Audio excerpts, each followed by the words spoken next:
Hola, ¿qué tal? Estamos acá en un nuevo video, eh, yo diría de carácter casi excepcional. Este trabajo no va dirigido ya en el fondo a imponer absolutamente ninguna actividad, sino básicamente a que lo vean. ¿Por qué? Porque estamos en la semana de la ESI, es decir, la semana de la educación sexual integral, establecida por ley en el calendario escolar, y en mi caso particular, eh, a lo que más me dedico en relación a lo que es la ESI es hablar en relación al cuidado del cuerpo, pero no en cuestiones estrictamente de índole sexual o afectivo, sino básicamente en relación al cuidado del cuerpo para prevenir la cuestión de las adicciones. En ese sentido puedo hablar porque obviamente tuve que ver cuestiones de psiquiatría forense cuando estudié mi carrera de abogacía, lo cual me permitió conocer cuáles son los efectos que producen las distintas sustancias adictivas. Y cuando yo hablo de adicciones no hablo solamente de drogas, hablo también incluso de las denominadas drogas legales, como por ejemplo el caso del alcohol. Entonces, vamos a comenzar en este sentido, cumpliendo obviamente con la ESI, y si están viendo este video es porque obviamente las preceptoras y los preceptores les avisaron, en relación a lo que es esta semana. Ahora bien, vamos a comenzar básicamente por la cuestión del alcohol, que es, si se quiere, y hoy en día, desde hace ya unos años, el principal flagelo que existe entre ustedes, que son los adolescentes. Vamos a ver primero esta foto. Tengan que tener en cuenta que, o deben tener en cuenta que tal vez tarden más en abrir. ¿Por qué? Porque al mismo tiempo estoy grabando la pantalla, ¿ok? Bien, fíjense en esta foto. Vamos a ampliarla un poco. Este es el cerebro en una tomografía computada, una tomografía, como decía, de un cerebro normal de una persona de 43 años de edad. Fíjense que, obviamente, el cerebro cubre limpiamente toda la zona craneal. En cambio, esta es la tomografía del cerebro de una persona de la misma edad pero alcohólica. Fíjense la cantidad de espacios en negro que tienen acá. Comparen esto, es decir, toda esta zona grisácea y azulada, es obviamente el cerebro y el córtex cerebral, y sin embargo, fíjense cómo acá hay espacios huecos, acá en la zona del córtex frontal y prefrontal, e incluso también en la parte del cerebelo. Son partes vacías. ¿Qué es esto? Pues son células cerebrales muertas, neuronas muertas. ¿Por qué? Porque el alcohol mata neuronas. Vamos a ver otra fotografía. Estos son dos cerebros, obviamente corresponden a cerebros extraídos en autopsias. Este es el cerebro de una persona normal. ¿M? En cambio, este es el cerebro de una persona alcohólica. Fíjense las zonas enteras, estas grisáceas, en las que directamente se produjo, al menos a nivel superficial, una necrosis de las neuronas. Fíjense la diferencia. Este parece un cerebro quemado. Este es un cerebro normal. Vamos a ver otra fotografía. Esto es una resonancia computarizada que trata de determinar los daños del alcohol en la memoria adolescente. Fíjense, este es un cerebro normal. Cuando se trata de utilizar el cerebro, especialmente para memorización, fíjense que todas estas zonas en los tonos que van del rosa al rojo son las partes del cerebro que se activan mientras el adolescente memoriza algo, cuando está concentrado tratando de retener algo en su memoria. En cambio, fíjense que este es el cerebro de un adolescente que toma mucho alcohol. Fíjense que son muchas menores las zonas del cerebro que intervienen en el proceso de memorización. Esa es la causa, en gran medida, de los problemas en relación al fracaso escolar que tienen los adolescentes que beben mucho alcohol en relación a aquellos que no lo hacen. Vamos a ver otra.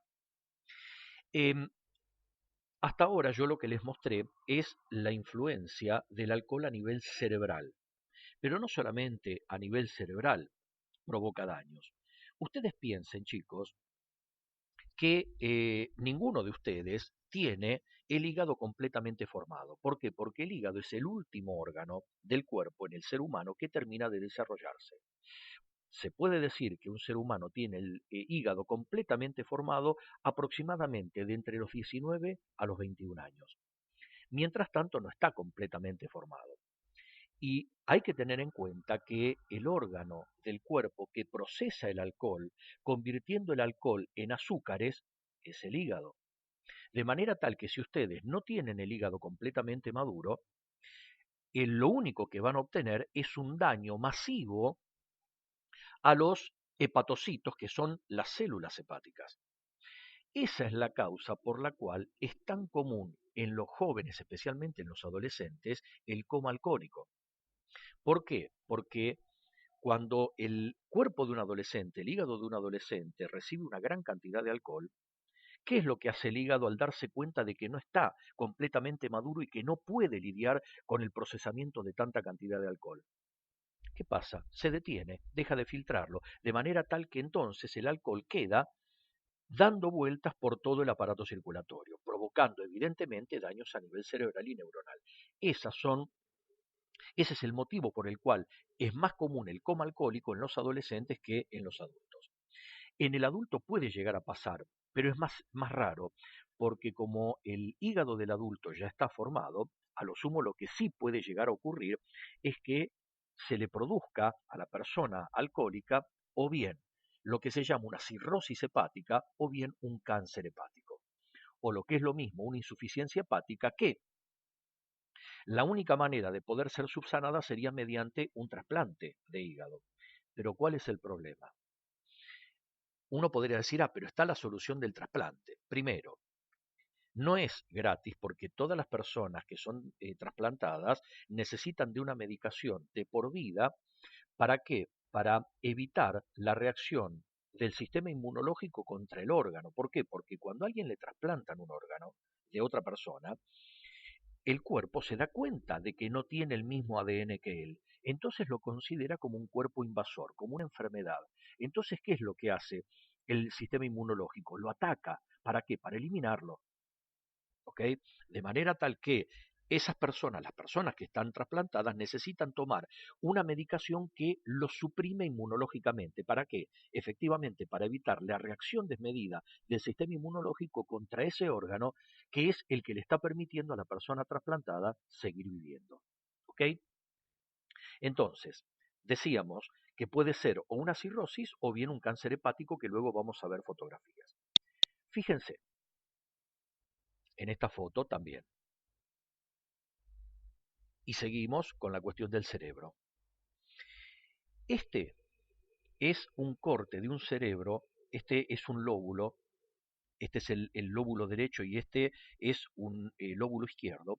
Fíjense que esta zona que está acá, que yo estoy marcando con el puntero, es la parte del cerebelo. Este es el cuerpo calloso, es la parte del cerebro que une los dos hemisferios, el hemisferio derecho y el izquierdo. Este es un cerebro normal. Fíjense que las células neuronales y el tejido del cerebelo cubre absolutamente todas las zonas. En cambio, fíjense en este, que es el cerebro de un alcohólico.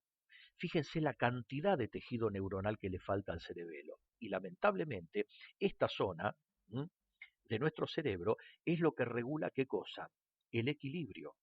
Es lo que regula la ubicación en tiempo y espacio. Ese es el motivo por el cual la gente muy alcohólica muchas veces se extravía o incluso no puede mantener el equilibrio cuando está caminando, y en la mayoría de los casos llegan a cierta edad con un temblor en la mano que pareciera ser Parkinson, pero que en realidad, ¿qué es? Es un temblor provocado por la destrucción masiva de tejido neuronal como consecuencia del consumo desmedido de alcohol. Fíjense la diferencia que existe entre lo sano y lo turgente que está este cerebelo en relación a este. Este parece que hubiera quedado escuálido.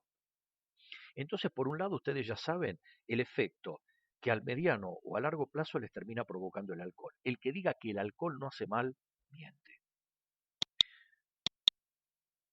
Ahora sí, pasemos a lo que habíamos estado hablando, adelantándonos en relación al hígado. Fíjense, el hígado. El hígado es el órgano más dañado debido a que su acción es metabolizar el alcohol desdoblándolo a otras sustancias. Produce cirrosis hepática que es la muerte celular que lleva a la degeneración del órgano por la destrucción irreversible de sus células. El hígado no se repone. También puede provocar cáncer de hígado. Y otros signos de la alteración del hígado como consecuencia del consumo de alcohol son la ictericia, que es un tono amarillento que adquiere la piel. Más de uno de ustedes habrá visto que un amigo o incluso ustedes mismos, cuando tomaron demasiado en una previa, llega un momento que cuando se ven en el espejo se dan cuenta de que la piel no tiene un color rozagante, sino que tiene un color más bien grisáceo, tirando amarillento, similar a los que tienen aquellos pacientes que están sufriendo de hepatitis. ¿Mm? La hepatitis es una inflamación del hígado. Otro de los signos es la esclerótica, que es el color amarillo en la parte blanca de los ojos. Uno se puede dar cuenta si una persona es alcohólica porque al revisarle la parte blanca del ojo, es decir, el globo ocular, se da cuenta de que tiene manchas o tiene un color parejo amarillento. ¿Por qué? Simplemente porque no tiene la capacidad el hígado de procesar absolutamente todo el alcohol que la persona sigue ingiriendo.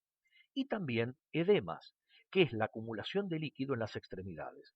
También muchas personas que toman mucho alcohol se dan cuenta, después de dormir y de que quedan con resaca, que sienten los brazos y las piernas pesados, y es como si los tuvieran hinchados. ¿Por qué? Por esto, porque el alcoholismo y la insuficiencia hepática provoca acumulación de líquido en las extremidades, ¿m? Tanto sea brazos como piernas. Bien, aquí tenemos la diferencia entre un hígado sano y un hígado cirrótico, es decir, un hígado con cirrosis. Fíjense la diferencia que hay.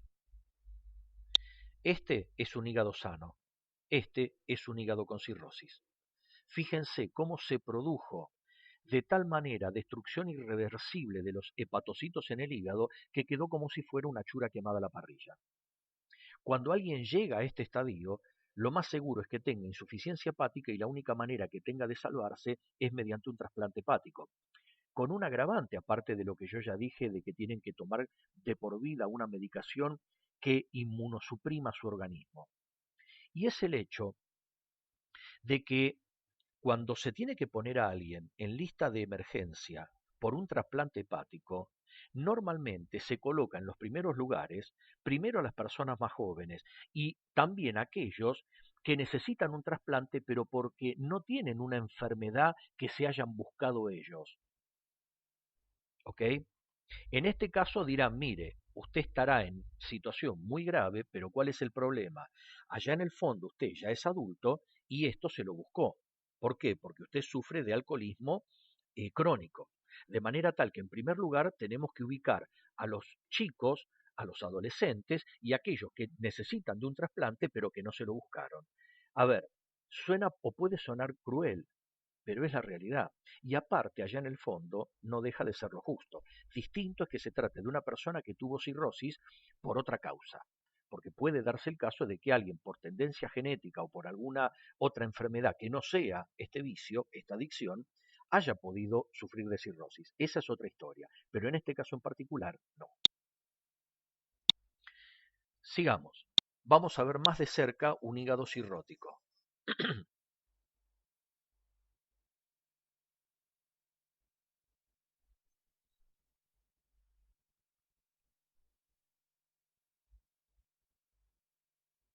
Bueno, parece que viene un poco lenta la cuestión, les pido que tengan un poco de paciencia. Aquí está.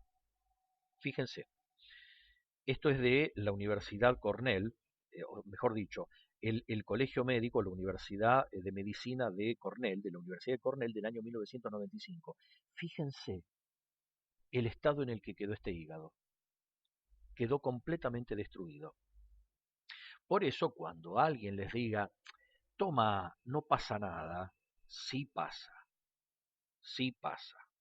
Y si ustedes hablaran con médicos de emergencias, de los que cubren en hospitales guardias, especialmente los fines de semana, les dirían la cantidad de jóvenes que entran en las guardias por coma alcohólico. Y el problema es que algunos sobreviven y otros no. E incluso entre los que sobreviven, algunos seguramente alguna secuela a nivel hepático, renal o neuronal cerebral le va a quedar.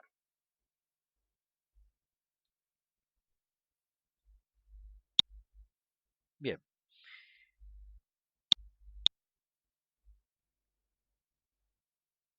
vamos a ver cuáles son en esta foto el defecto o las fallas que provoca o los daños que provoca el alcohol en el cerebro y el sistema nervioso. El alcohol daña las células cerebrales, las neuronas. Produce amnesia, pérdida de la conciencia de diversa duración. Es por eso que en una previa, cuando alguien toma mucho, después de dormir al día siguiente, le cuentan cosas que él dice, pero ¿en qué momento pasó? Porque yo no me acuerdo. ¿Por qué? Porque el alcohol produce amnesia, disminuye el autocontrol. ¿m? Hay pérdida de las funciones motoras, pérdida del equilibrio.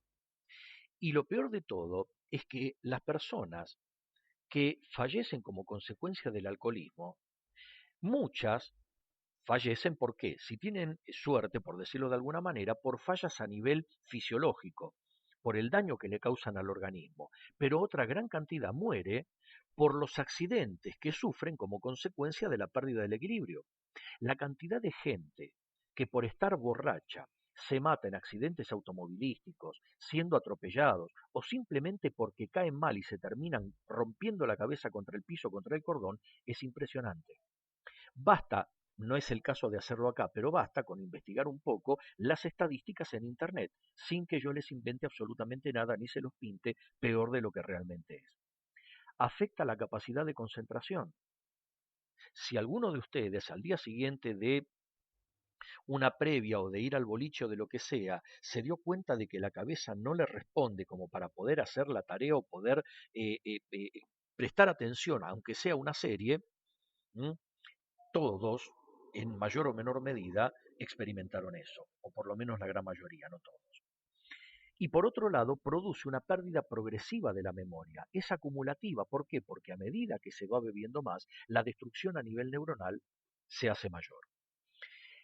Pero no solamente provoca daños a nivel neuronal, sino que también produce daños a nivel cardíaco.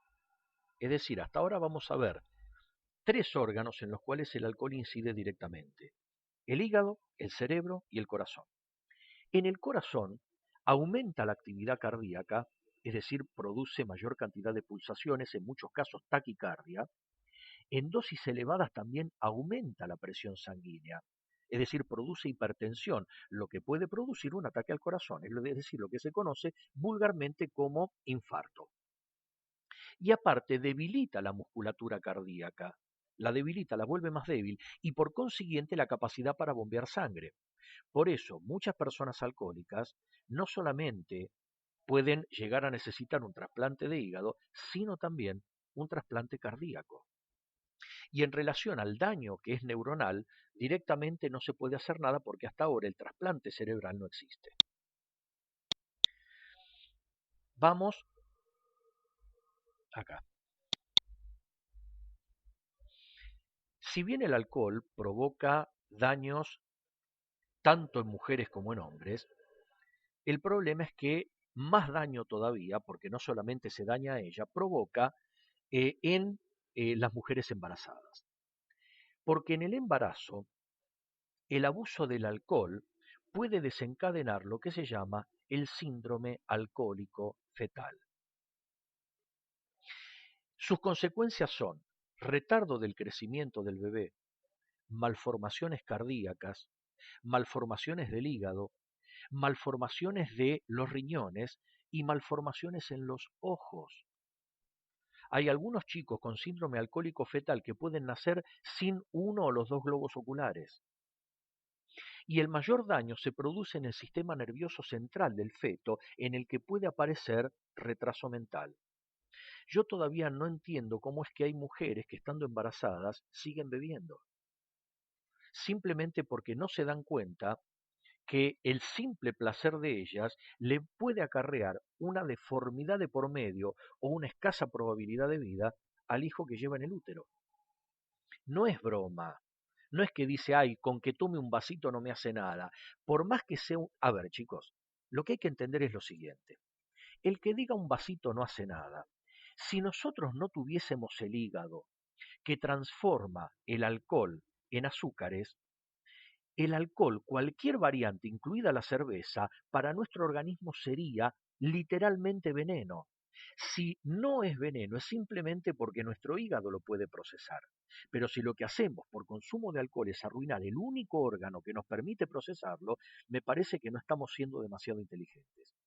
Y sin embargo, todavía no se toma a nivel estatal las medidas necesarias como para evitar tanto consumo de alcohol. Al contrario, se promueve el consumo de alcohol. Con el alcohol pasa exactamente lo mismo que hace unos años con el cigarrillo. Cuando yo tenía la edad de ustedes, también me atraían las propagandas de cigarrillos e incluso a los 18 años empecé a fumar. Fumé unos años y después lo dejé. El problema es que en aquella época no se sabía los efectos que provocaba el cigarrillo. Es más, había propagandas en las cuales había médicos que ponían su matrícula y demás, a los cuales obviamente le pagaban las tabacaleras y que le hacían propaganda a los cigarrillos. Uno podía ver a un médico muy bien afeitado, peinado, con su guardapolvo blanco, sentado en su escritorio fumándose un cigarrillo. Pero hoy en día no podemos decir que no sabemos los efectos que produce. Pero el problema radica en que si no se combate el alcohol es porque el alcohol es un gran negocio.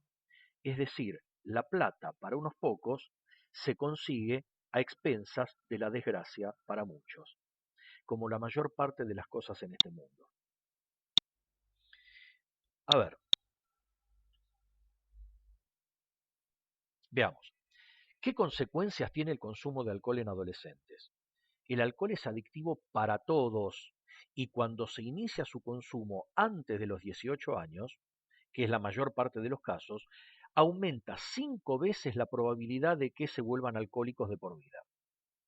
Al ser un depresor del sistema nervioso central, o sea, al bajar el sistema nervioso central, vuelve más lentas las funciones del conocimiento, o sea, la percepción y el juicio, el equilibrio y los reflejos, y la sensatez y la madurez.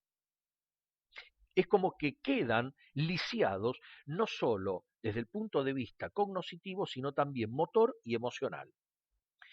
Por otro lado, el alcohol afecta la absorción de nutrientes en el intestino delgado, y esto es contraproducente para jóvenes que están en pleno periodo de crecimiento. Hay personas que pudieron haber tenido huesos más grandes o incluso haber sido más altas de no haber sido porque empezaron a tomar alcohol a edad temprana, 13, 14 o 15 años. Y además, incrementa la vulnerabilidad de los jóvenes frente al consumo de otras sustancias adictivas, como en este caso vemos en esta foto, ya sea pegamento, paco, cocaína, etcétera, etcétera. Bien, vamos a ver, no, esta no porque, a ver, esta foto lo que indica son las motivaciones para el consumir alcohol. Dicen que es por el sabor o a ver, por el sabor no puede ser porque hay bebidas alcohólicas que prácticamente son tan fuertes a las cuales no se le siente nada. El tema básicamente es por diversión, lo toman como un juego, pero en realidad es por timidez. ¿Por qué? Porque es un elemento socializador el alcohol. Es como que al tomar alcohol junto con tus pares, sos uno más de la tribu de alcohólicos, por llamarlo de alguna manera. Es como que estás dentro del grupo. El problema es que es un grupo que no es muy sano, obviamente, porque si vas a terminar cayendo en un coma alcohólico por formar parte del grupo, me parece que tendrías que pensar en formar parte de otro grupo y no específicamente de ese. Y además, ¿por qué? Porque hoy en día, a pesar de lo que parezca, los jóvenes de la época actual son más tímidos y ¿qué es lo que hace el alcohol? Elimina los frenos inhibitorios. Es decir, todo lo que nos inhibe desde el punto de vista psicológico desaparece. Nos convertimos en animalitos y somos capaces de hacer y de decir cosas que estando sobrios jamás nos animaríamos. ¿Mm? Veamos la otra imagen. Fíjense, esta es la distribución en relación al mayor consumo de alcohol en el mundo. ¿Mm?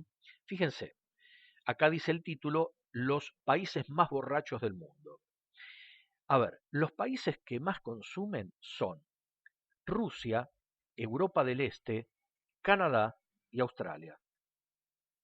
Le siguen Estados Unidos, Brasil, Perú, Chile, Argentina, Uruguay y Paraguay.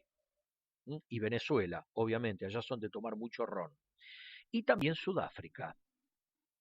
Y en algunos países de Europa se toma bastante más, como por ejemplo Inglaterra, España, Portugal, Francia y Alemania. Fíjense, por ejemplo, que Italia es un país de bajo consumo de alcohol. Toda esta zona que figura acá, está en color más celestito, son los países donde menor consumo de alcohol por cabeza por año hay. ¿Y por qué están concentrados en esta zona? Porque en esta zona existe el predominio de la religión musulmana. Y la cuestión es que el Islam prohíbe expresamente el consumo de alcohol, porque sabe el daño que termina provocando, no solamente en el cuerpo, sino también en las relaciones familiares, en las relaciones sociales, en las relaciones de pareja. Es decir, el alcohol allá en el fondo, cuando se toma prácticamente como una diversión y de manera descontrolada, se termina convirtiendo en una verdadera pesadilla. Es más, especialmente para los jóvenes, el consumo prolongado de alcohol y de drogas, cualquiera sea, como provoca daños a nivel neuronal, ustedes piensen que los nervios forman parte del sistema nervioso central. Si ustedes los motores de ese sistema nervioso, que son las neuronas, los van destruyendo con el consumo de estas sustancias, los nervios también empiezan a fallar. Ese es el motivo por el cual aparece el temblequeo, ¿m? Aparece la falta de coordinación y la pérdida de equilibrio. Pero casualidad, especialmente en el hombre, existe un nervio que baja directamente del cerebro por la columna y llega a la parte sacrocoxigia, y que es el nervio pudendo, y que en el hombre es el encargado de regular la erección en el momento de tener relaciones sexuales.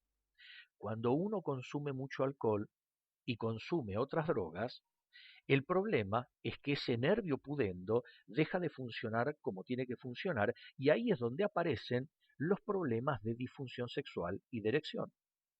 Hay un montón de estos jóvenes, especialmente en Europa, incluso en Rusia y también en Norteamérica, que tienen problemas de disfunción sexual o directamente de impotencia simplemente por consumir en grandes cantidades alcohol y drogas.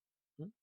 Así que si no lo hacen por el funcionamiento de su hígado y sus riñones y su cerebro, por lo menos háganlo para tener una vida sexual sana.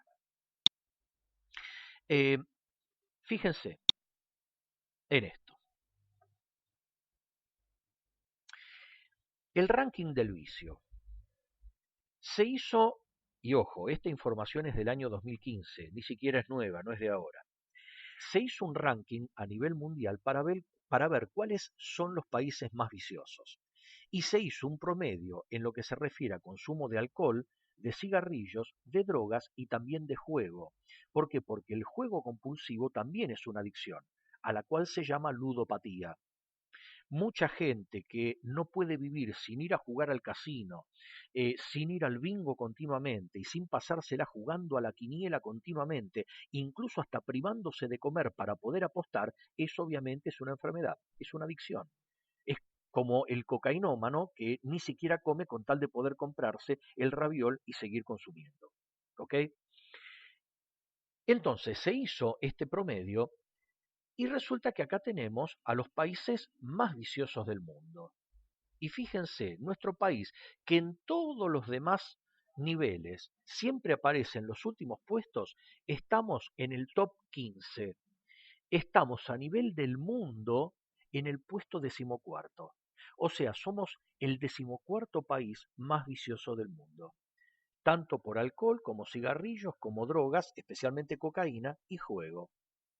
Por encima nuestro vienen República Checa, Eslovenia, Australia, Armenia, Bulgaria, España, Bosnia, Rusia, Bielorrusia, Grecia, Italia, Estonia, Ucrania, Argentina. Estamos incluso por encima de Estados Unidos, de Reino Unido, de Corea del Sur y de Irlanda. ¿Mm? Es decir, somos pocos, en las otras cosas andamos muy mal, pero en esto del vicio estamos dentro del grupo más selecto en el mundo. Realmente más que para estar contentos es como para llorar, pero no importa. Vamos ahora a pasar a otra adicción, que es la de la marihuana.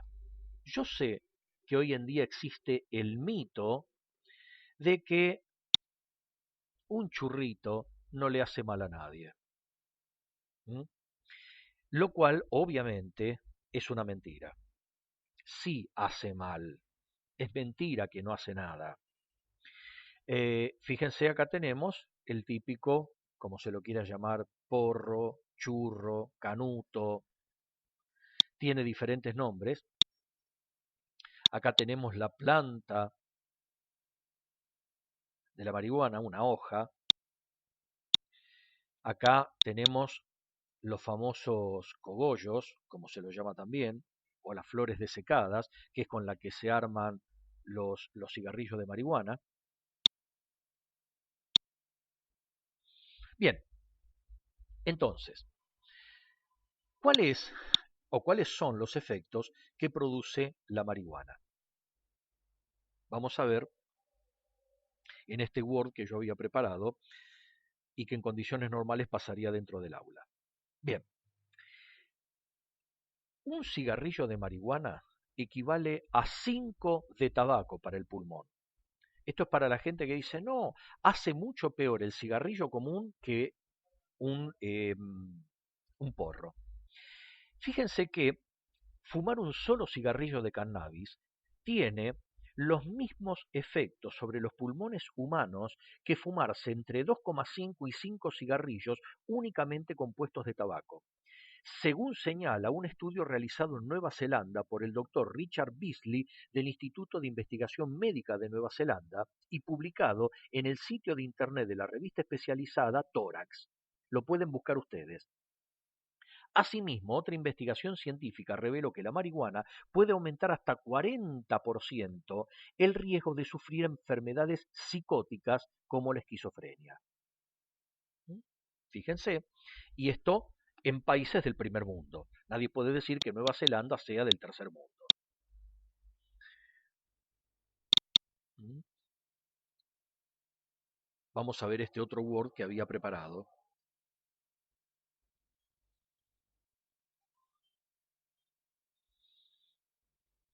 Repito, disculpen la tardanza, pero se ve que como estoy grabando, ahí está, fíjense.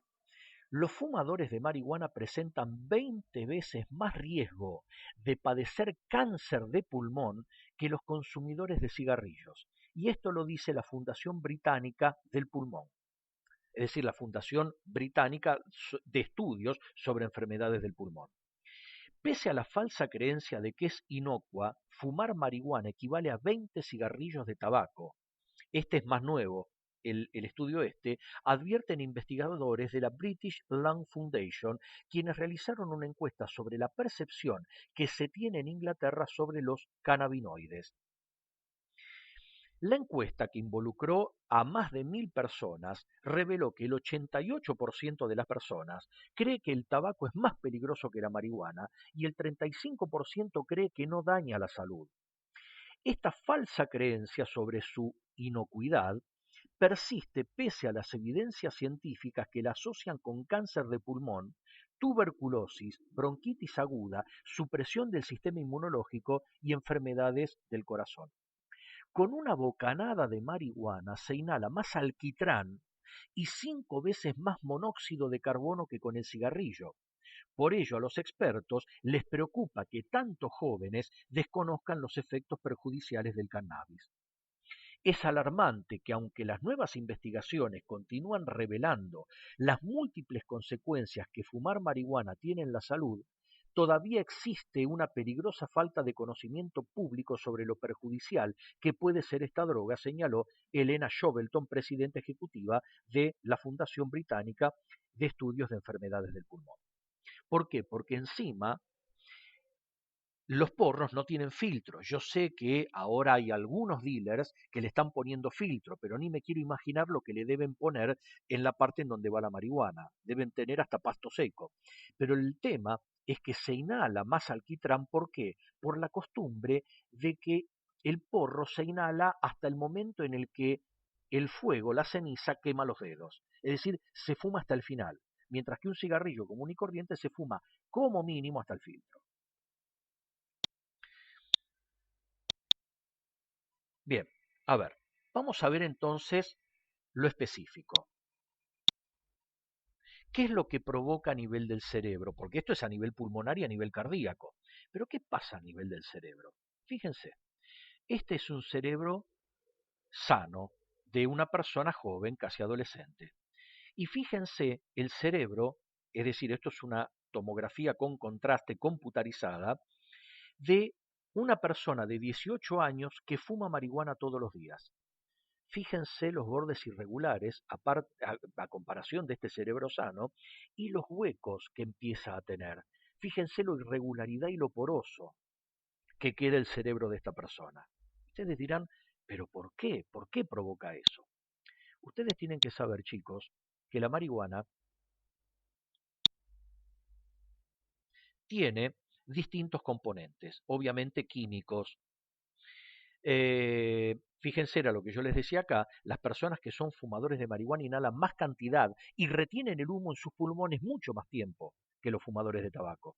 Es precisamente el hábito de los fumadores de marihuana lo que incrementa la concentración y la sedimentación pulmonar de de las partículas inhaladas, lo que causa una destrucción pulmonar mayor y más rápida. ¿Mm? Pero volviendo otra vez a la cuestión neuronal, lo que les quería mostrar era esto. ¿Eh? Esto que les voy a mostrar acá es una imagen, obviamente es un gráfico dibujado, de neuronas. Esta es una neurona y esta es otra neurona. Esto es un axón y estas partes de acá son las dendritas. Nosotros sabemos que el caso típico es nuestro cerebro, se compone de millones y millones de estas células que son neuronas. La neurona tiene una estructura muy particular porque tiene obviamente un cuerpo, pero tiene estos bracitos que son los denominados axones. Al final de esos axones tienen otra partecita que se llama dendrita y que le permite conectarse con la dendrita que pertenece al axón de otra neurona. De manera tal que todas estas dendritas pertenecientes a estos axones se van conectando entre sí y forman un gigantesco sistema eléctrico, una gigantesca red eléctrica que es lo que permite que el cerebro funcione y que ustedes, sin pensarlo, basta con que sentir el dolor de un mosquito que los está pinchando, sin tener que racionalizarlo, automáticamente el brazo tiende a aplastar al mosquito. ¿Por qué? Porque nuestro cerebro en ese sentido funciona autónomamente.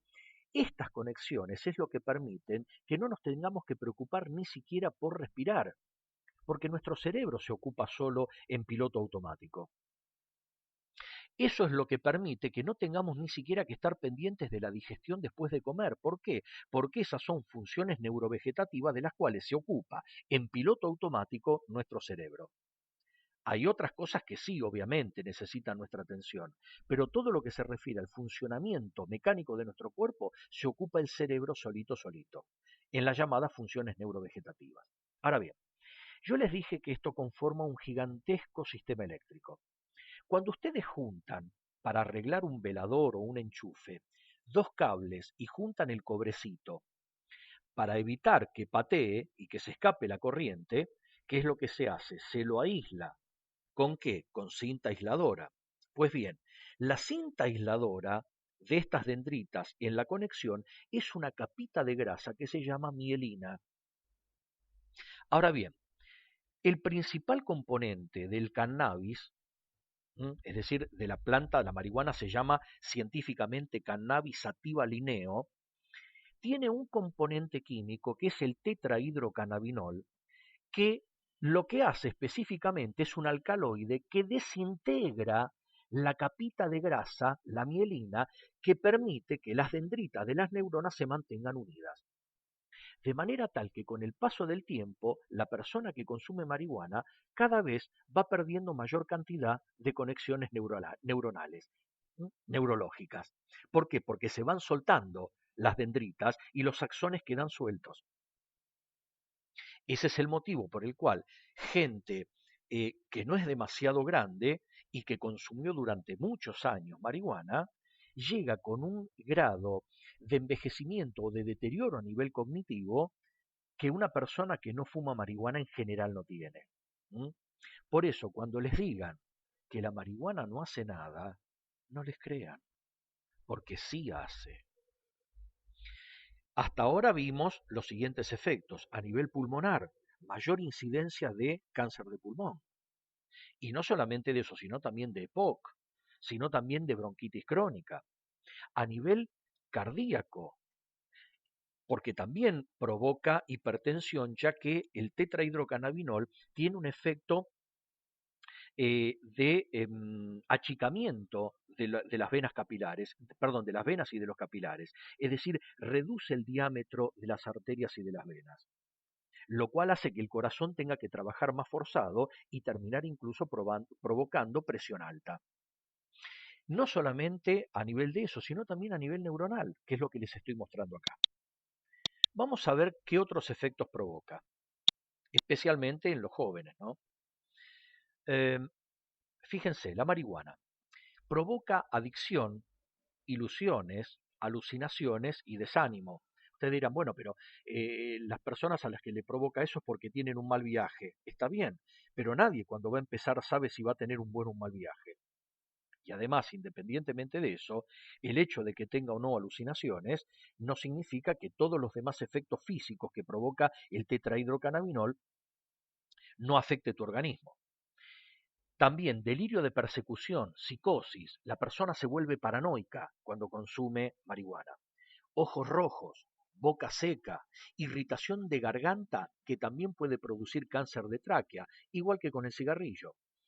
Enfisema pulmonar y cáncer de pulmón. Alteración del ritmo cardíaco, alteración del apetito, por eso mucha gente después de fumar marihuana siente hambre, o incluso lo contrario, siente anorexia, no tiene hambre.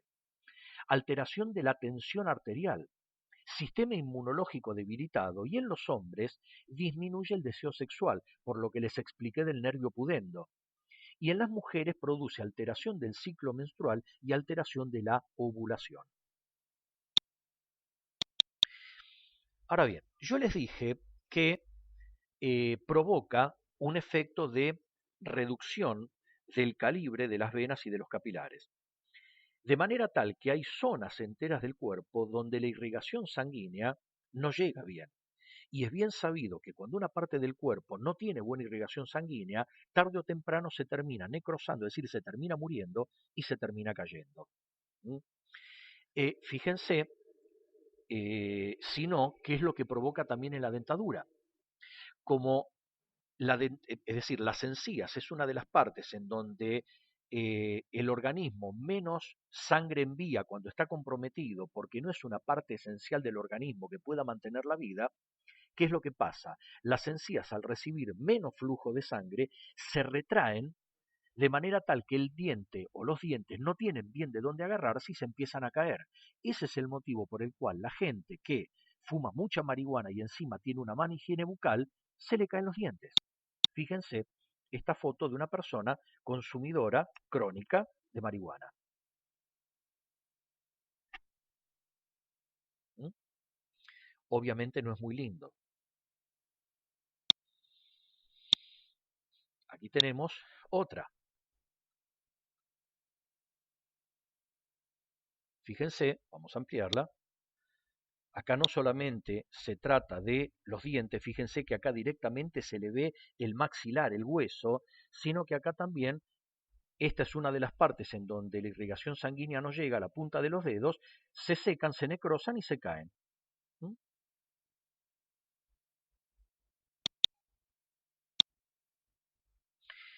Ahora bien, fíjense que ahora Y quiero hacer una aclaración en relación a esto. Ustedes me podrán llegar a decir, ¿y qué es lo que pasa con el aceite de cannabis? A ver, yo no estoy en contra del uso medicinal del cannabis, pero tienen que pensar ustedes también, si investigan, es que el uso medicinal es solamente cuando no existe otro tratamiento. Porque muchos te dicen, pero si se usa como medicina, se usa para tratamiento de otras enfermedades, ¿cómo me va a hacer mal? Pues bien, ustedes tienen que entender que el aceite de cannabis funciona como paliativo. Algunos síntomas de ciertas enfermedades los puede llegar a disminuir, pero no la cura la enfermedad, no la cura. No es un medicamento. Se usa para mejorar un poco la calidad de vida de ciertos pacientes que tienen algunas patologías que son tan extrañas que la industria farmacéutica no se moviliza como para encontrar un tratamiento mejor porque no le rendiría económicamente. Esa es la verdad de la milanesa. Ahora, si yo estoy en contra de que se use el cannabis de manera medicinal, no, porque sé que hay gente que no tiene manera de tener una cierta calidad de vida de no ser por esta sustancia. Pero eso no significa que a una persona sana le vaya a hacer bien, ya sea consumir aceite de cannabis o fumar marihuana, porque eso es mentira. A ver, por ejemplo, tomemos a una persona que tenga una enfermedad terminal. ¿M? Normalmente las personas que tienen lamentablemente cáncer. Cuando ya no se puede hacer nada por ellas, para tratar de paliar el dolor y los efectos secundarios, ¿qué es lo que se le da? Morfina, que obviamente es una droga y que lo que hace es eliminar el dolor que una persona pueda tener por una enfermedad terminal. Pero el hecho de que la morfina se use en pacientes terminales no significa que sea sana también para gente que no tiene cáncer. Y que sea sana para una persona sana, valga la redundancia. Bueno, con la marihuana, con el cannabis pasa exactamente lo mismo. El hecho de que se le tenga que dar a personas que no tienen otro tratamiento no la hace buena para aquel que no tiene ninguna enfermedad. ¿Ok? Vamos a ahora ver esto. Yo sé que últimamente se estuvo legalizando en algunos países la marihuana. Repito, no estoy en contra del uso medicinal, al contrario, porque hay gente que no podría tener una mínima calidad de vida sin eso. En lo que estoy en contra es en el uso recreativo, porque con la cuestión del uso recreativo, el cigarrillo es recreativo y da cáncer de pulmón. El alcohol es recreativo y provoca lo que ya vimos. La marihuana es recreativa y produce lo que... Se trata de una cuestión inevitablemente de salud pública. Estas son las cosas sobre las cuales habría que legislar bien. Yo recuerdo, por ejemplo, fíjense la tontería que se puede llegar a producir cuando las regulaciones legales son hipócritas. Hace cosa de 2 años tenía que hacer un regalo porque tenía un compromiso y fui a un supermercado, no voy a decir el nombre, a comprar botellas de champán en caja para regalar. Cuando voy a la caja, la chica me dice, no, no se las puedo pasar. Y yo le dije, ¿por qué? Me dice, porque son las 10 menos 10. Y la regulación en Argentina, al menos en la provincia de Buenos Aires, dispone que no se puede vender alcohol en ningún negocio hasta las 10 de la mañana. Fíjense la ridiculez. Si yo hubiese querido, como dicen muchos, voy a algunas zonas del partido y hasta puedo llegar a conseguir, no sé, según lo que dicen las noticias policiales, armas ilegales, la cantidad de cocaína que se me ocurra.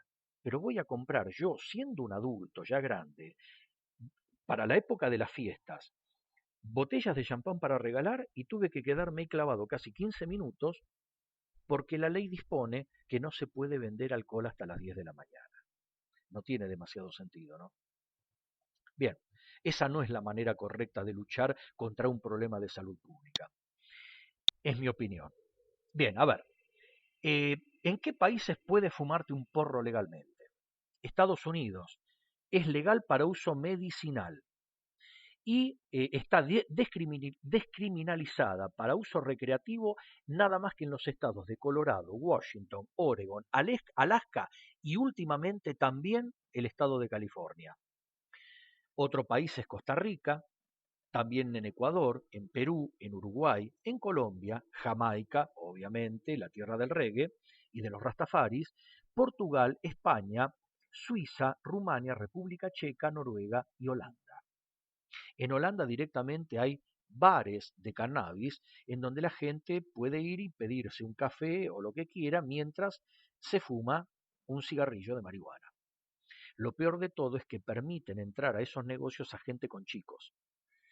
Ahora digo yo, si en estos países está prohibido fumar siquiera en la calle, porque es un problema de salud pública y para no dañar el sistema respiratorio de los chicos, ¿cómo puede ser que permitan en esos bares de cannabis entrar a chicos? Es peor todavía.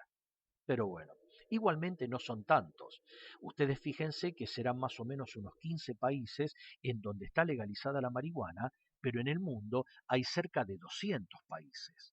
Es decir, es minoritaria la cantidad de países donde esto se autoriza. Vamos a ver ahora en dónde la marihuana es ilegal. A ver, ¿dónde es ilegal? Oh sorpresa, ustedes dirán, pero ¿cómo? Cuba. En Cuba está prohibido fumar marihuana. Es más, si te encuentran con un cigarrillo de marihuana, con un porro, te pueden dar de 4 a 10 años de cárcel. Y el resto de los países donde está prohibido también, en general son países musulmanes que van en contra de cualquier tipo de adicción. Por ejemplo, en Arabia Saudí te pueden dar cárcel, flagelación pública o deportación. En Irán podés ir desde flagelación a cadena perpetua. En Emiratos Árabes Unidos, de 4 a 20 años de cárcel, incluso si tenés una cantidad considerable de marihuana, cadena perpetua. En Omán, hasta 20 años de cárcel y 50 latigazos. En Singapur, ahorcamiento. En Indonesia, de 4 a 20 años de cárcel. En Filipinas, cadena perpetua. En Taiwán, mínimo 7 años de cárcel, mínimo. Y en China, pena de muerte. Así que, cuidado. ¿Saben la cantidad, perdón, que me detenga en esto? ¿Saben la cantidad de occidentales que creyéndose muy piolas se les ocurrió entrar a alguno de estos países con 2 o 3 porros para fumárselo y terminaron años encerrados en una cárcel de alguno de estos países? Bien, entonces, esto es lo que se refiere a la marihuana. Vayamos a otro, a lo que le sigue, obviamente, que es la cocaína. Veamos, ¿por qué la cocaína se llama, por lo menos acá en Argentina, merca? Porque en el siglo XIX había laboratorios, incluido por ejemplo el laboratorio Bayer, que es el que nos vende las aspirinas, que vendían morfina y cocaína. Incluso hasta la mandaban por correo. Y resulta que el laboratorio que más se dedicaba a empaquetar y vender a particulares cocaína era el laboratorio Merck norteamericano. Por lo tanto, a la cocaína que mandaba o que embalaba el laboratorio Merck, que la procesaba, no podía llamársela de otra manera que no fuese merca. Este es el motivo por el cual a la cocaína se la llama así. Bien, cocaína. Un momento, ya va.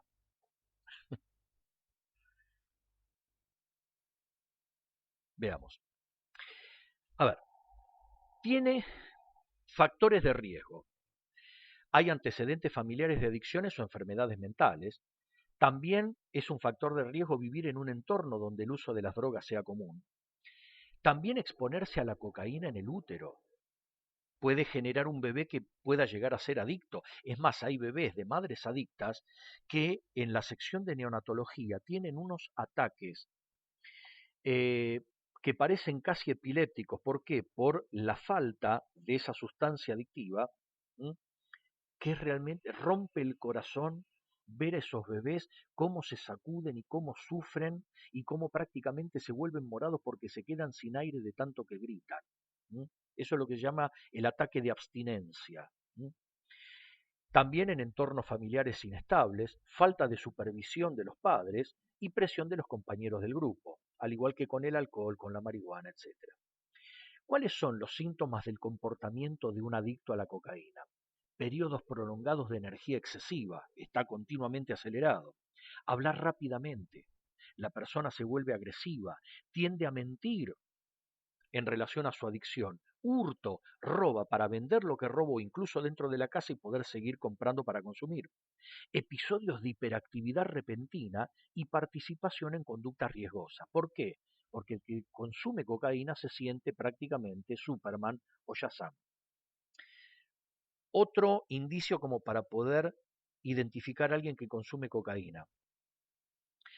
Como la cocaína lo que hace es provocar una hiperexcitación del sistema nervioso central, la persona que consume necesita algo que le baje el sistema nervioso central porque si no se puede morir o de un infarto masivo de miocardio o de un derrame cerebral, de un accidente cerebrovascular.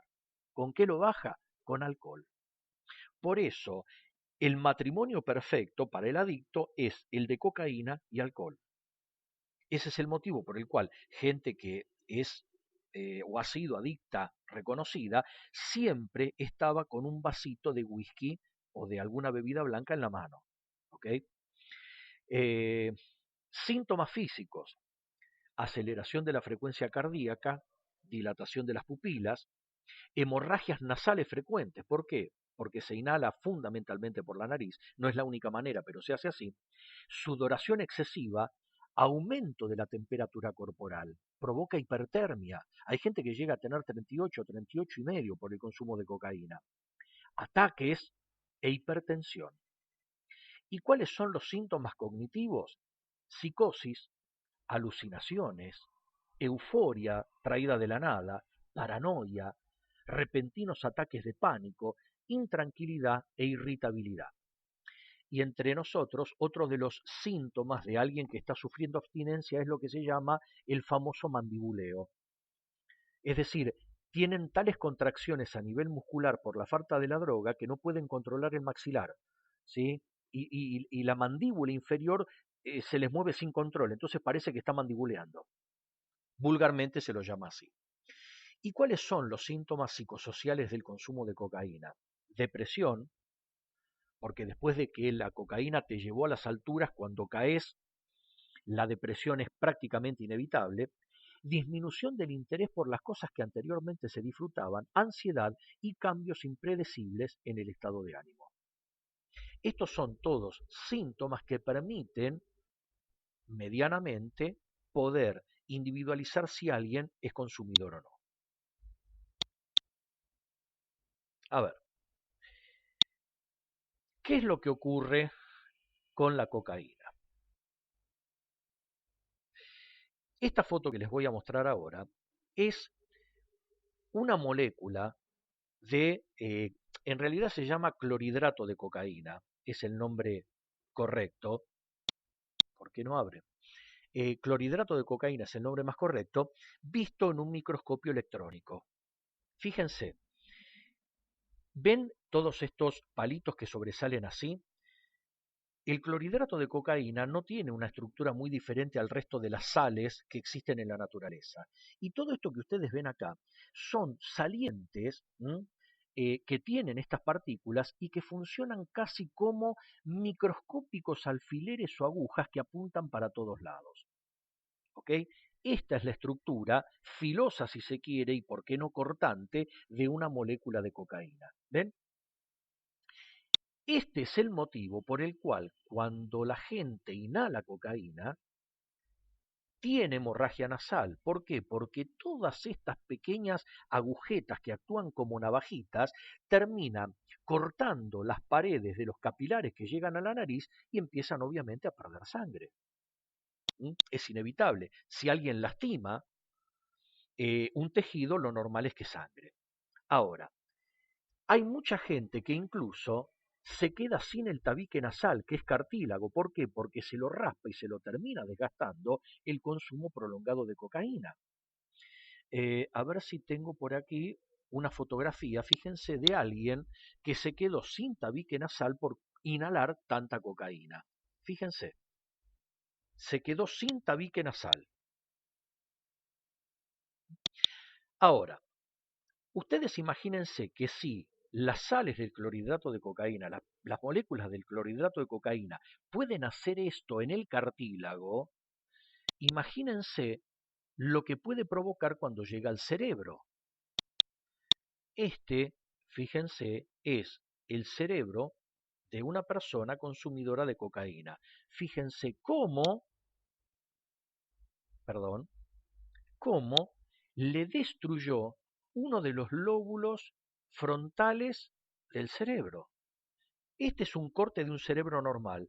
Este es la lesión causada por cocaína. Y lo peor de todo es que en los lóbulos frontales se encuentra el elemento más reciente desde el punto de vista evolutivo que tenemos los humanos. ¿Por qué? Porque es en el córtex frontal en donde se encuentran las funciones específicamente humanas, es decir, las funciones que nos hacen humanos y no chimpancés o gorilas. Es decir, en este sector de los lóbulos frontales se encuentra el pensamiento abstracto, la lógica matemática, el lenguaje. Ese es el motivo, chicos, por el cual una persona que consumió mucho pierde hasta la capacidad del lenguaje. Fíjense lo que le pasa, por ejemplo, a Diego Armando Maradona, ¿sí? Que no puede arrancar a hablar. ¿Por qué? Porque el consumo excesivo de cocaína terminó afectando los lóbulos frontales del cerebro.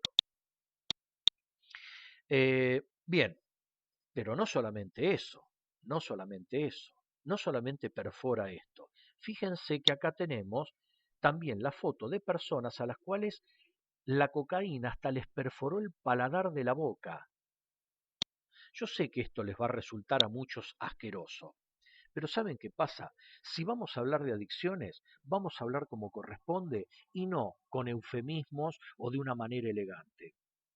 Porque las adicciones no llevan absolutamente a nada elegante, a nada.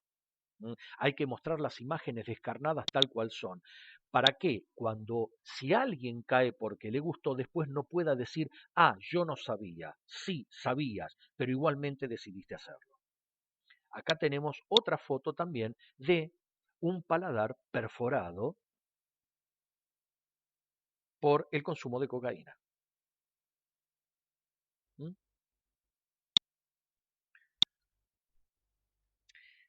Fíjense acá,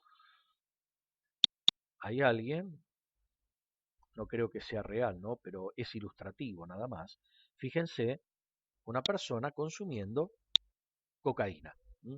En este caso parece que se trató más de pastillas machucadas, separadas con una hojita de afeitar o una tarjeta de crédito para inhalarlas. Pero para que se den una idea, fíjense esto.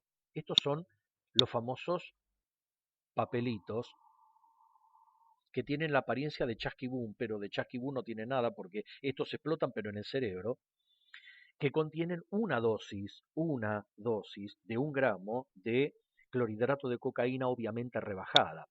Porque además ustedes tienen que saber algo que está vinculado con qué, con la industria del clorhidrato de cocaína. Ustedes se preguntarán seguramente de dónde sale la cocaína. Pues bien, sale de acá, de una planta, que es la planta de coca, que se cultiva mucho, especialmente en Bolivia, también en Perú y también en Colombia. Es esta hoja. ¿Qué es lo que se hace? Consiste la cocaína en macerar las hojas secas de coca con hidróxido de sodio y bicarbonato y nafta o querosén para extraer la base o la savia de las hojas y luego se filtra a esta base, se lo filtra y a esta base húmeda se la conoce con el nombre de pasta básica. No es el paco o la pasta base, que normalmente mata a muchos chicos. Ojalá el paco que se vende acá fuese esta pasta básica, no. Es lo que queda de desperdicio y de desecho después de fraccionar la cocaína y que se levanta del suelo porque hasta se cayó de las mesas de cocaína, la mezclan hasta con la basura del piso, después la envasan y la venden como dosis de Paco. Es decir, la basura que queda de absolutamente todo el proceso de producción, de fragmentación y de rebaje de la cocaína es el Paco. A esta sustancia blanca se la llama, es una sustancia más bien amarillenta, se la llama pasta básica, la cual es un producto incompleto del proceso de obtención del clorhidrato de cocaína. El proceso de extracción y aislamiento de la cocaína se da a través de varios pasos, utilizando, escuchen lo que se usa, ácido sulfúrico, sustancias alcalinas como amoníaco, hidróxido de sodio, cloroformo, acetona, éter y querosén, y por último se purifica sometiéndola a varias destilaciones con ácido clorhídrico para obtener la cocaína pura o cristalizada. Durante este proceso también se puede obtener el subproducto llamado bazuco, para disminuir la concentración de la cocaína y hacer más rentable su venta. Ahora bien, una vez que se obtuvo el clorhidrato de cocaína, se embala en los famosos ladrillos de 1 kilo de clorhidrato de cocaína, que es lo que normalmente se secuestra en los procedimientos antidroga. Ustedes habrán visto en alguna película que cuando la policía llega y secuestra estos ladrillos de clorhidrato de cocaína, le hacen un corte al envoltorio, se mojan el dedo, lo meten en el paquete y se lo vuelven a meter en la boca. No es que la cocaína tenga sabor a algo, no. El problema es que una de las maneras o de los modos de darse cuenta si es cocaína es probándola. Y si te duerme toda la boca, si tiene un efecto anestésico, entonces es cocaína. Es casi seguro que es cocaína. ¿Por qué? Porque tan anestésico es que la gente que la inhala no siente dolor a pesar de que les raspa directamente la caña nasal e incluso llega al cerebro. Es más, muchas anestesias que se usan especialmente en el ámbito de la odontología se extraen de la cocaína. ¿Mm? Ahora bien, piensen que esto es una cocaína de máxima pureza, que ronda como mínimo un 90% de pureza o más. Si alguien inhalase 1 gramo, una sola dosis de esta cocaína de máxima pureza, moriría por sobredosis, por el nivel de pureza. Entonces, ¿qué es lo que hacen los narcotraficantes? Lo que hacen es, primero, rebajarla. ¿Con qué? En el, en el mejor de los casos, con harina o azúcar impalpable. En el peor de los casos y en la mayoría de los casos, con huesos molidos, y si no, ¿vieron con los vidrios de los tubos de iluminación o de las lámparas bajo consumo? Muelen esos vidrios y lo mezclan con la cocaína. ¿Para qué? Para que tenga una pureza de aproximadamente el 40% y se pueda alguien tranquilamente consumir una dosis de 1 gramo. Así que, como si fuese poco, el daño que provoca la molécula de cocaína en el tejido, encima dentro de la dosis va vidrio molido. Pero así todo, este es un negocio fenomenal. ¿Por qué? Piensen que los 100 kilos de hoja de coca, los 100 kilos de hoja de, perdón, los 1000 kilos de hoja de coca, al productor, es decir, la tonelada, se la pagan $500. El tema es que cuando se procesa toda esa hoja de coca y se forman los ladrillos, cada uno de estos ladrillos valen al por mayor, repito, al por mayor, unos 3.500 a $4.000. Puesto, es decir, en la calle, una vez que se redujo, cada uno de estos puede llegar a dar un rendimiento de por lo menos el doble, cerca de $8.000. Pero este mismo ladrillo puesto en una ciudad europea como por ejemplo Barcelona o Madrid puede llegar a alcanzar un precio de entre 12.000 a 14.000 euros. Así que ustedes calculen, una tonelada de hojas de coca, $500 al productor. Uno de estos ladrillos puestos en una ciudad europea, 15.000 euros. Fíjense si da plata. Es por eso que el problema, como muestran en las películas, yo no estoy inventando nada, me manejo con las películas, los narcotraficantes, el gran problema que tienen es el efectivo. porque no lo pueden blanquear de ninguna manera, como las ventas no se pueden hacer obviamente con tarjeta de débito o tarjeta de crédito, acumulan efectivo y lo guardan en cajas fuertes o incluso en habitaciones en donde los van apilando y en donde muchas veces los agarra la inundación o las ratas y los ratones se los empiezan a comer. Es decir, la desgracia de muchos implica el enriquecimiento obsceno de los que se dedican a comerciar con esto. Ahora, ¿quién tiene la culpa?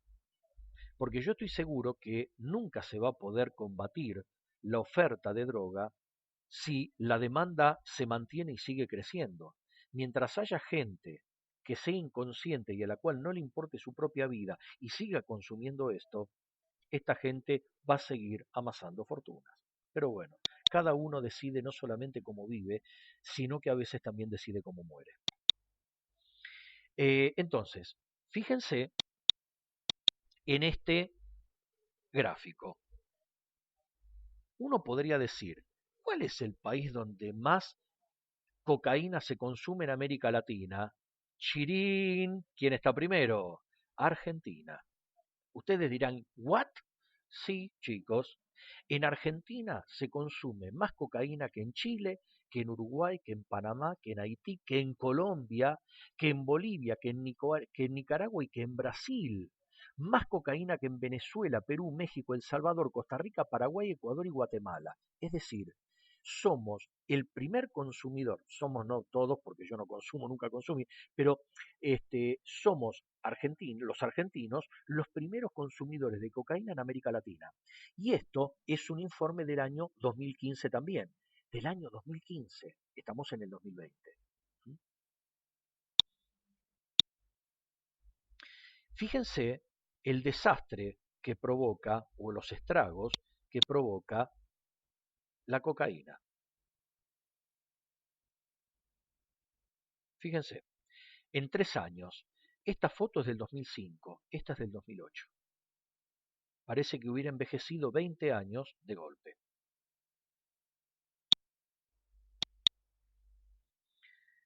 Fíjense otro tanto.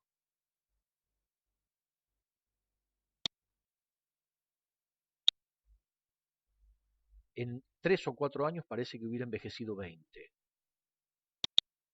Y en todos ellos se da lo mismo, casi todos pierden los dientes. A ver otro ejemplo. Fíjense, esta cantante era famosa cuando yo era adolescente. Whitney Houston. Era hermosa y tenía la voz de un ángel. Llegó a lo más alto hasta que empezó a consumir cocaína. Así es como quedó en los últimos tiempos. En esta foto tenía solamente 49 años. Y fíjense en el estado en el que quedó. La encontraron sola en su mansión de 7 millones de dólares, prácticamente sin muebles porque hasta los había vendido para poder seguir consumiendo. Millonaria había sido, quedó en ese estado. Fíjense, ahora digamos que este chico mejoró, pero las malas lenguas decían que consumía, a pesar de que ahora está en un mejor estado físico, ojalá realmente se haya recuperado. Y después, ¿a quién tenemos? Bueno, ya sabemos a quién tenemos acá, que realmente ojalá también se haya recuperado. Bien, pasemos ahora a otra. Heroína.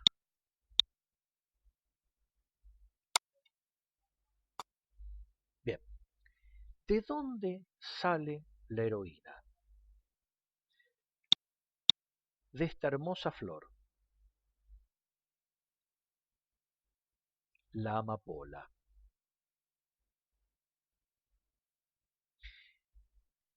Fíjense que esta es la amapola. Estos bulbos de amapola, ¿ven esta parte antes de que haya florecido? Si ustedes agarrasen una navaja, hicieran un corte en esta parte que estoy señalando con el cursor, a ver si la otra foto que tengo de amapolas me permite verlo mejor. Sí, esta me permite verlo mejor. Acá, Si uno hiciera una incisión con una navaja, saldría una sustancia media pegajosa, ¿m? Entre blanquecina y transparente, que es el principio activo que tiene la amapola. Y piensen que de esa sustancia se extrae no solamente la heroína, sino también la morfina y el opio. ¿M?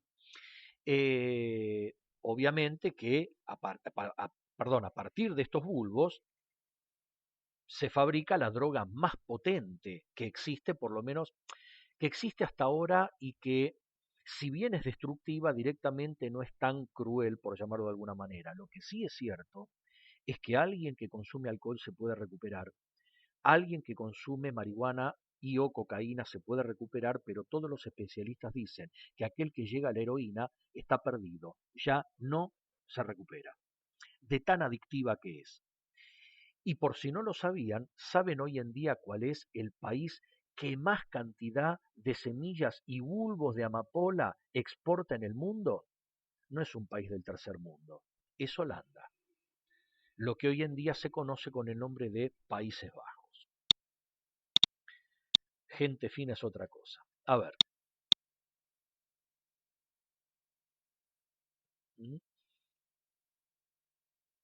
este es un office.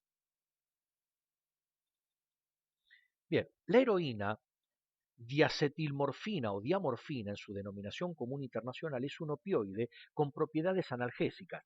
Es decir, obviamente la heroína, que es prima si se quiere de la morfina, tiene propiedad analgésica porque aparte también provoca una sensación de bienestar por más dolor que haya y aparte tiende a hacerte dormir, como los adictos dirían hacerte volar. ¿Y por qué se llama heroína? Simplemente porque es la más fuerte de las drogas. En vez de decirle héroe, es heroína, el femenino de héroe. Ustedes piensen que incluso la morfina, que también se extrae de la amapola, se llama así ¿por qué? Porque la morfina tiende a provocar un efecto de ensueño.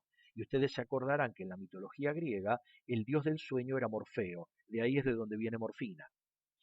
Por sus efectos también eufóricos, la heroína se utiliza como droga recreativa semisintética. Derivada de la morfina y originada a partir de la dormidera o amapola real, su administración frecuente está asociada a la tolerancia y a una fuerte dependencia física. Se administra por vía intravenosa, mediante inyección, no se inhala. La heroína puede ser entre 2 y 4 veces más potente que la morfina y es más rápida en comenzar sus efectos. La heroína ilícita suele presentarse en un polvo blanco mate al que se añaden diversos adulterantes. Vemos que la heroína fue sintetizada por primera vez por Charles Romley Alder Wright a finales del siglo XIX, que consiguió aislarla. Heroína fue el nombre comercial que la empresa Bayer, o sea, la que hoy en día nos vende la vallaspirina, puso a la nueva sustancia, que la lanzó al mercado como sustituta de la morfina, creyendo que la heroína era menos adictiva que la morfina. Vemos que la persona experimenta una sensación de placer intensa y a los pocos segundos se pasa a un estado en el que hay una mezcla de sedación total mezclada con euforia. ¿Ven? Esta es la manera en la que se administra. Repito, no se inhala, sino que se inyecta por vía intravenosa. Acá está. ¿Mm? Esto se ve mucho en las películas. Fíjense, algunos adictos, fíjense cómo le quedaron los brazos a este adicto. Tiene todas las venas del antebrazo perforadas. Y el problema que hay con esto es que es entre los consumidores de heroína, entre los cuales se da una mayor tasa de incidencia de HIV. ¿Por qué? Porque con tal de drogar se usan jeringas ya usadas. Entonces se van transmitiendo el virus del HIV entre ellos. ¿Mm? Obviamente en ese estado no tienen ni quieren tener noción de ninguna medida de profilaxis o de protección higiénica en ese sentido. Fíjense este otro caso. Fíjense este hombre cómo quedó directamente con la aguja clavada en el brazo.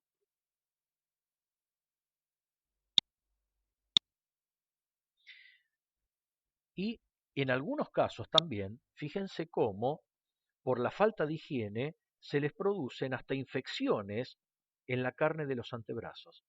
Fíjense, estos son infecciones. Por eso se dice que quien llega a este punto difícilmente se recupere. Vamos a pasar a otra que muchos me preguntaron, ¿qué son las drogas sintéticas? Primero y antes que nada, vamos a ir al éxtasis. Aquí tenemos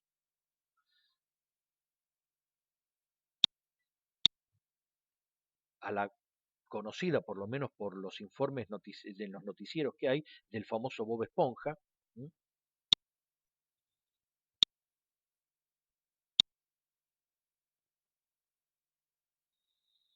Está tardando un poco en cargar. A ver, ¿con qué está hecho el éxtasis? Está formada por, o mejor dicho, es una droga que forma parte de la familia de las anfetaminas, la cual, mediante la liberación de la sustancia neuronal serotonina, permite que aquellos que consumen la droga, sea en forma de pastilla o hasta en algunos casos en polvo, encuentren un clima de felicidad, desinhibición y plenitud física prolongada, buen humor y falta de apetito. Sin embargo, durante el tiempo, que son horas, que dura su efecto, el organismo llega a niveles límite de resistencia y puede tener consecuencias fatales. Alteraciones graves en la temperatura corporal porque provoca hipertermia, alta temperatura, fallas en los riñones y problemas cardíacos como un infarto agudo de miocardio. Ustedes piensen que el éxtasis, que es de la familia de las anfetaminas, es una sustancia que se usa para y se usó durante años como una manera de hacer dieta. ¿Por qué? Porque provoca anorexia nerviosa, no te da hambre y resulta que te acelera el metabolismo y uno quema más calorías más rápidamente. ¿El problema cuál es? Es que este caso particular del éxtasis, que se toma mucho en fiestas electrónicas, hacen que algunas personas se tomen una o incluso dos, algunos hasta más. ¿Por qué? Porque les provoca una sensación de empatía y les da más energía. Se sienten como hermanados con todos y saltan como monitos durante horas. Pero el problema que esto tiene es, esta clase de sustancias y esa clase de actividad por lo menos triplica el nivel de deshidratación del cuerpo, de manera tal que el cuerpo pierde mucho líquido. Y si no la persona no se va hidratando regularmente, intervalos de como mínimo 15 minutos, puede entrar en un paro renal. ¿Por qué? Porque el cuerpo se deshidrató casi por completo. Ese es el motivo por el cual en las fiestas electrónicas cerraban, ahora creo que deben seguir igual, cerraban el grifo del agua corriente y obligaban a los consumidores a tener que comprar botellitas de agua, que te las cobran lo que no vale. ¿Por qué? Porque saben que el que consume éxtasis también sabe que si no se hidrata puede terminar mal. El verdadero negocio de las fiestas electrónicas es el agua embotellada, porque saben el efecto que produce el éxtasis. Bien, eh, esto creo que ya quedó lo suficientemente claro. Vamos a ver los siguientes. Yo sé que ustedes deben estar viendo por qué no abre el archivo que dice Superman. Ya lo voy a abrir, no se hagan problema. Ahora, fíjense, tomar 2 pastillas de éxtasis en una misma noche puede llegar a conducir a un cuadro de sobredosis. Sus efectos son los típicos de un exceso de liberación de serotonina, que es la sustancia natural del placer. A ver, toda adicción busca exactamente lo mismo, para que nos quede claro. Lo que busca es el placer. Porque hay todas estas sustancias que estamos viendo provocan en el cerebro una liberación anormal de la hormona del placer o de la sustancia del placer que es la serotonina. ¿M? E incluso también especialmente la dopamina. Por eso cuando alguien dice está dopado, son sustancias que provocan una sensación placentera en el cuerpo.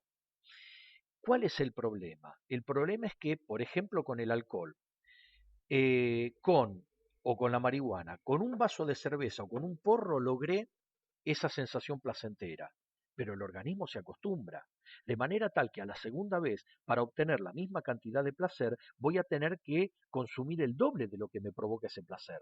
Ya no va a ser o una cerveza y o un porro, van a tener que ser dos cervezas y dos porros. Y a la tercera vez va a ser peor porque el cuerpo va creando acostumbramiento. Entonces va a llegar un momento en el que para poder obtener la misma cantidad de placer voy a tener que consumir grandes cantidades de la sustancia que al principio me provocaba esa sensación placentera. ¿Ok? Em, Mm, Fíjense que las complicaciones que se producen con el consumo del llamado éxtasis pueden ser del orden hasta de un accidente cerebrovascular hemorrágico, es decir, un derrame cerebral, infarto de miocardio o hemorragia a nivel de las vísceras del abdomen. No es broma, no es broma. Aquel que dice, no, me tomé un éxtasis, ¿sí? O un Bob Esponja o un Superman, que el Superman es más potente todavía, no sabe lo que está haciendo. Es decir, con cada cosa que consumen, están jugando a la ruleta rusa, pero con todas las balas en el tambor. No tienen ni idea para dónde su organismo se puede disparar. ¿Por qué? Porque tal vez puedan llegar a tener, chicos, alguna tendencia genética con algún problema orgánico que ustedes desconocían porque pasó por alto todos los exámenes médicos que tuvieron hasta ese momento y por consumir eso se les terminó despertando y pueden terminar eventualmente muy mal. Fíjense que en el aspecto psicológico, el síntoma más común que sufren los consumidores de éxtasis es el profundo bajón emocional los días después de su uso. ¿Mm? Respecto, hay que reconocer algo. Hasta ahora no se registraron posibles daños cerebrales permanentes por el consumo de éxtasis. Pero por Dios, si yo sé que me puede provocar hiponatremia, que me puede provocar hemorragia a nivel de las vísceras, derrame cerebral o infarto agudo de miocardio, y no es necesario que me digan, pero todavía no hay pruebas irrefutables de que deje daños cerebrales de carácter permanente. ¿Mm? Ya con las dos primeras cosas que me dicen, digo directamente paso, rechazo invitación. Y acá tenemos, como ustedes habrán visto seguramente, la famosa Superman.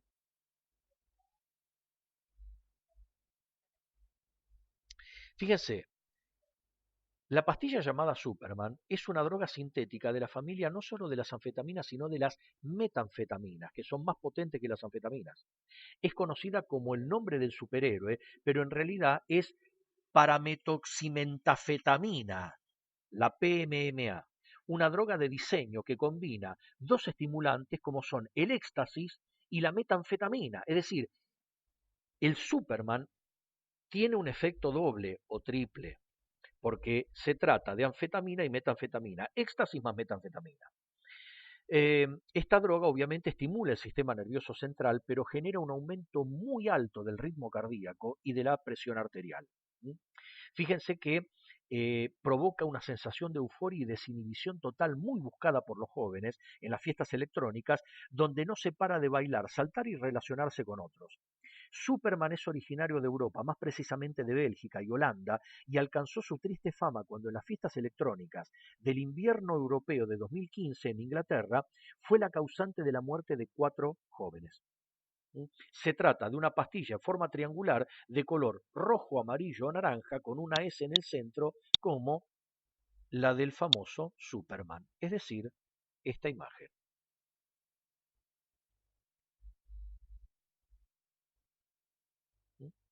Pero ¿saben qué es lo peor de todo? Uno puede decir, ah, bueno, pero es anfetamina o metanfetamina. ¿Y ustedes qué saben? El dealer o el que fabricó estas pastillitas que lo hace simplemente con una cucharita y una máquina que forma el comprimido, ¿qué le metió ahí adentro? Y si el tipo es un psicópata que aparte de ponerle anfetamina o metanfetamina le metió veneno para ratas, no hay manera de saberlo porque no es que te lo venden con la garantía del fabricante, te lo vende un dealer. Lo mismo pasa con la marihuana, lo mismo pasa con la cocaína. Bien, pero esta no es solamente la única sintética. Acá tenemos, yo sé que algunos dirán, ¿y qué es la metanfetamina? A ver, les voy a mostrar ¿Qué es la metanfetamina?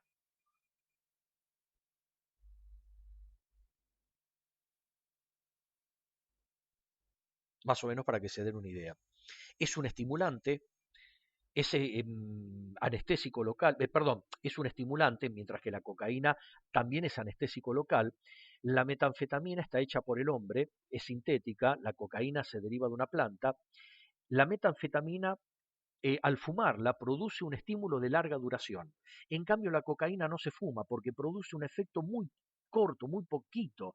Por eso, cuando alguien dice no, porque alguien se fumó un nevadito, no tiene sentido ponerle cocaína a la marihuana porque no le suma prácticamente nada al cannabis. Fíjense que en la metanfetamina el cuerpo elimina el 50% de la droga en 12 horas, mientras que la cocaína el cuerpo la elimina pero en 1 hora. Es decir, la metanfetamina, al ser sintética, dura mucho más tiempo en el cuerpo. ¿Mm? Bien, pero dejando eso de lado, vamos a la imagen, que es lo que seguramente le llamará la atención. Es decir, es muy atractiva a la vista, porque tiene un color casi casi pastel, como si fuera comida de la sirenita, por ejemplo, este color azul que parece hasta un producto para mantener limpia el agua de la pileta, ¿no? Pero esto es la metanfetamina. ¿Mm? Esta se puede fumar, la metanfetamina se fuma. ¿Mm? En cambio la cocaína no tiene sentido. A ver, vamos a ver, la metanfetamina es a lo que los norteamericanos le llaman crack, ¿ok? O ice también, o hielo. A ver, no, pero este es un video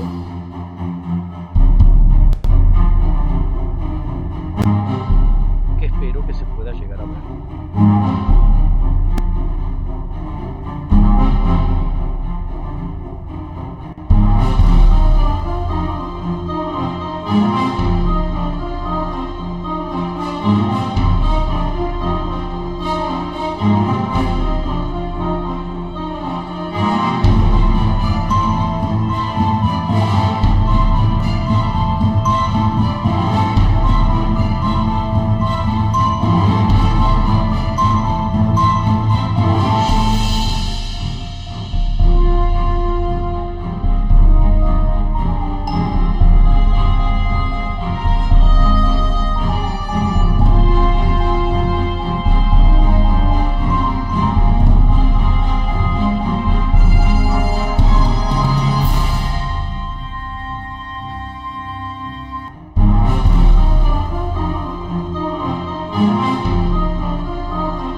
Porque para muestra, como se dice vulgarmente, basta un botón. Ustedes se habrán dado cuenta que el consumo de metanfetaminas provoca una cuestión de un año y medio, 2. Pero así todo, hay otra que es peor todavía dentro de las sintéticas, y que es el cocodrilo. Es lo que se conoce, como ustedes habrán visto en algunos noticieros, como la droga zombie. Fíjense, vamos a ver primero el Word.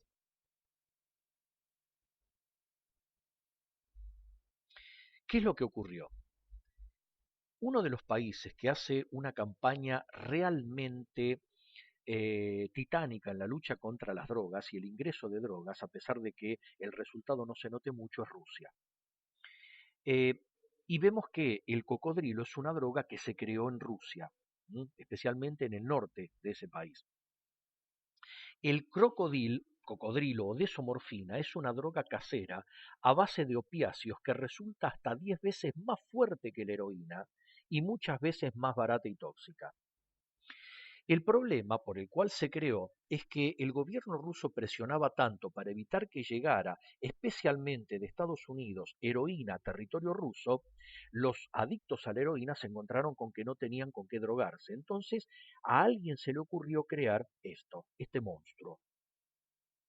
Los efectos de la droga son terribles e irreversibles. El nombre crocodile procede de la reacción de la droga en la persona que la toma, cuya piel se volverá verde y escamosa como la de un cocodrilo, entre otros muchos efectos. Fíjense que el cocodrilo es cada vez más utilizado por los drogadictos en algunas partes de Europa como reemplazo de la heroína, especialmente en las zonas más pobres de Rusia y Siberia. Vamos a ver que, por ejemplo, en los consumidores, la piel alrededor de los sitios donde se efectúa la inyección se cubre de úlceras y los vasos sanguíneos se rompen directamente y provocan la muerte del tejido. La piel es devorada por los productos químicos de la droga que pudre la carne hasta el hueso. Los dientes se caen, el daño cerebral es común y el tétanos y la intoxicación de la sangre está casi asegurada. El daño cerebral, la hepatitis, los dientes podridos o las amputaciones son algunos de los efectos secundarios. Y ustedes dirán, ¿por qué? ¿Con qué está hecha? Fíjense, vamos a ver con qué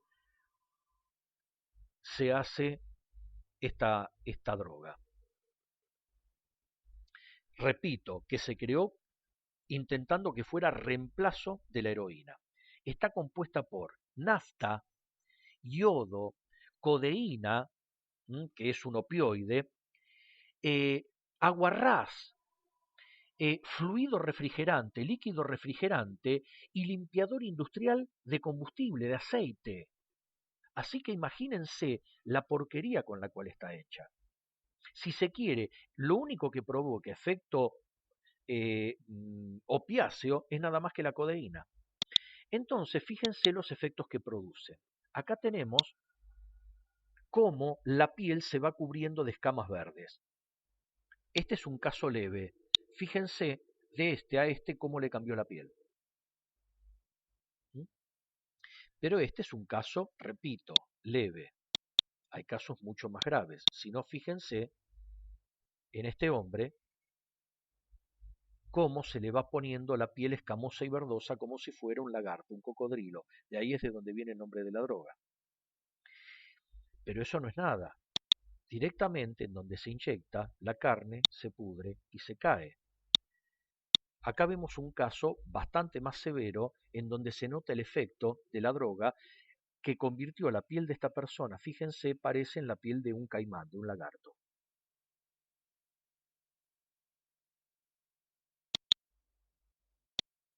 Pero fíjense, en esta joven, cómo se empezó a caer la carne. Fíjense los agujeros que se le hicieron. Por eso las infecciones bacterianas, la septicemia, que es la infección generalizada, e incluso también el tétanos, hacen estragos. Algunos casos terminan en amputaciones. Fíjense en este caso bastante más grave de esta joven y fíjense cómo le quedó el antebrazo. Se le ve directamente el hueso. Más de uno de ustedes dirán, pero este tipo que es morboso, ¿por qué nos muestra esto?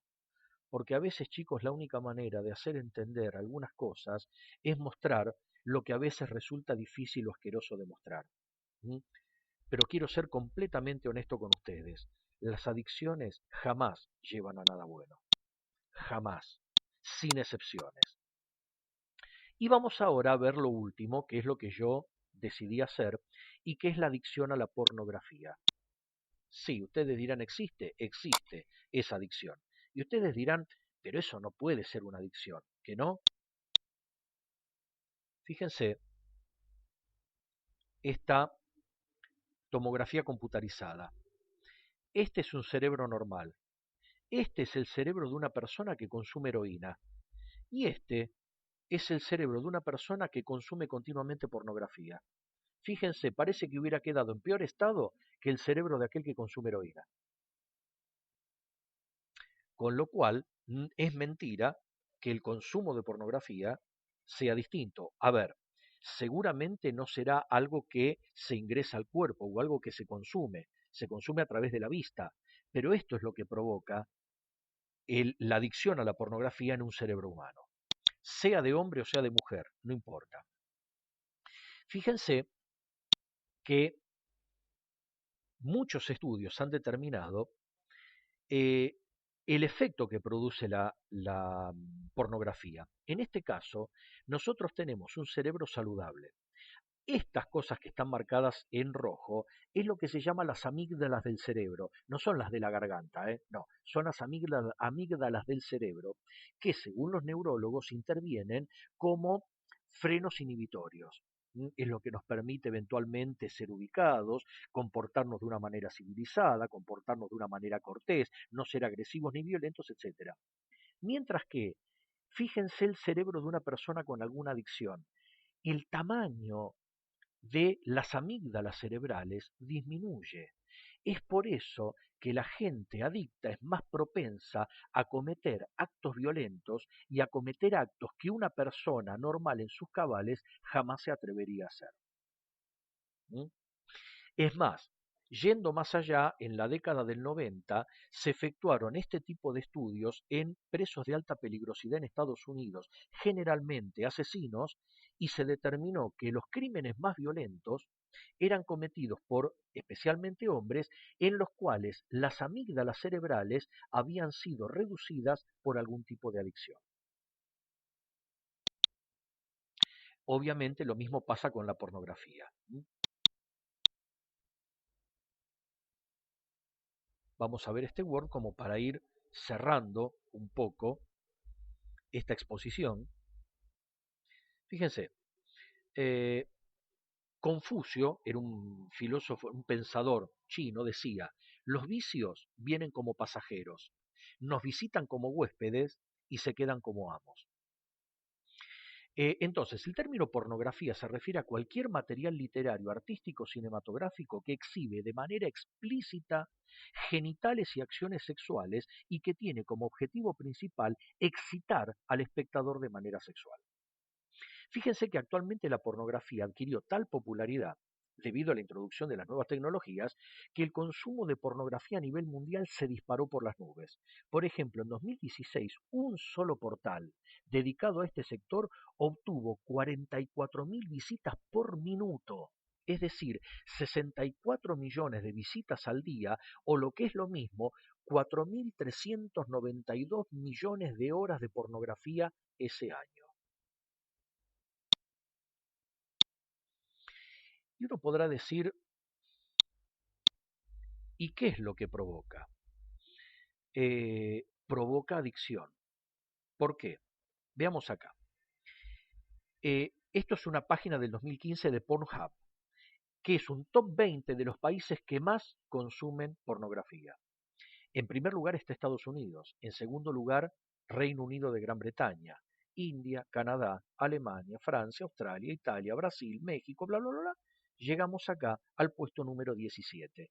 Es decir, que estamos en el puesto número 14 de vicios a nivel mundial. Argentina está en el primer lugar de consumo de cocaína en toda América Latina y a nivel mundial somos el país número 17 en consumo de pornografía. La verdad, una joyita.